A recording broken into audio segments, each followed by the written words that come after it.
Stone report for Wednesday, August 5th. In world news, the number of COVID cases around the world are exploding. Numbers climbed from 16 million to 17 million in the space of 4 days. Leading the pack is the US, Brazil, and India. UK's Boris Johnson says, "Let's be absolutely clear about what is happening. You're starting to see in some places signs of a second wave of the pandemic. We have seen over 200,000 new cases per day since mid-July."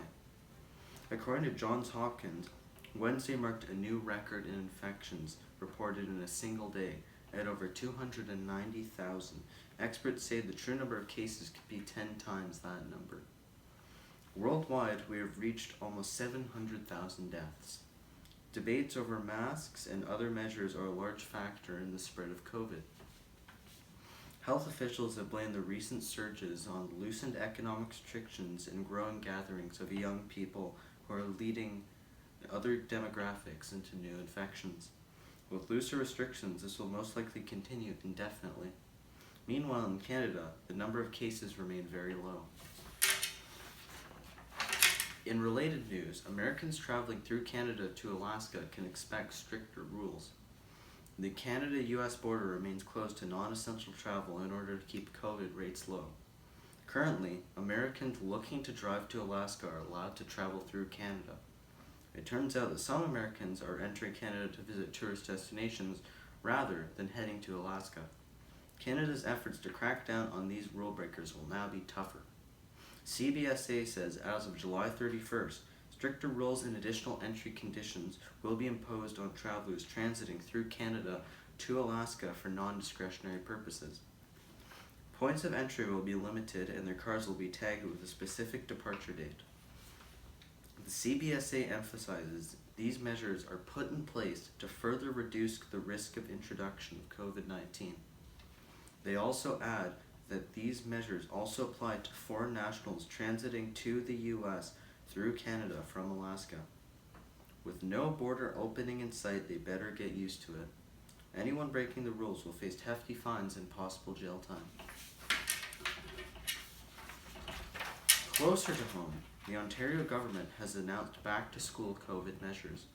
Elementary and high school students in Ontario will be heading back to school this fall. Elementary students will return full-time and secondary students will have a choice between online and in-person classes. Not everyone is happy about this. OSSTF President Harry Bischoff says, "We were not consulted nor were we given an advance to look at the plan." The Ford government says that health measures such as masks, sanitizing, and distancing will be put in place.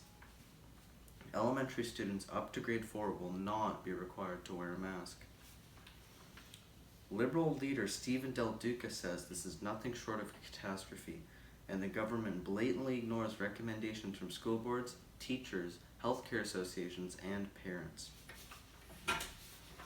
NDP education critic Merritt Stiles agrees that we are putting our children at risk. Liberals believe it will require over $3 billion to create a safe environment for our children, not the $300 million that Ford is promising. Doug Ford said, "When it comes to keeping our kids safe, I won't take any unnecessary risks." He adds, "School reopening is critical to learning and development for Ontario students, and a critical support for the families to get back to work and allow for the reopening of the economy. In the meantime, parents can opt children out of classes. Contact your local school board for more information." In local news, London's economy may not be as grim as you think. Even though our economy has been forced into a recession due to COVID, a key economic forecaster says the region will bounce back strong in 2021. London's low rates of COVID has resulted in reopening of many businesses. Chief economist with the Conference Board of Canada, Pedro Antunes, says, "We certainly feel like we've seen the worst of it." Even though unemployment rates have skyrocketed in London, the silver lining is that we have been able to keep infection rates very low. London has entered stage 3 of opening, which means we should see a faster rise in our economy as compared to other parts of Ontario. Antunes says a couple of indicators, including retail sales data, are telling us that we are seeing a rebound now. We aren't there yet, but it's looking better than before. If we want to see a better 2021, Londoners are being asked to support local merchants. Finally, on the lighter side of news, we have a story from Vermont. A Vermont skydiver has been reunited with his prosthetic leg. Chris Marks, a double amputee, jumped out of a plane last Saturday only to discover one of his legs missing after landing. The tandem skydive was a gift from his ex-wife.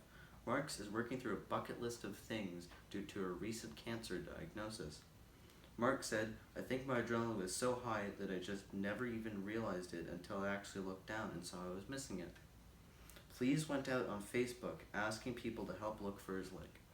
Vermont farmer Joe Marzalkowski heard about Chris and eventually found the leg in his soybean field, shoe attached and all. Marzalkowski said, "I was very grateful to have found it without running it over with a machine." A recent Facebook post from Chris says, 9,500-foot drop and it's 100% intact. I cannot even begin to thank everyone enough that has been involved with the search. You all have shown me there are still so many good people.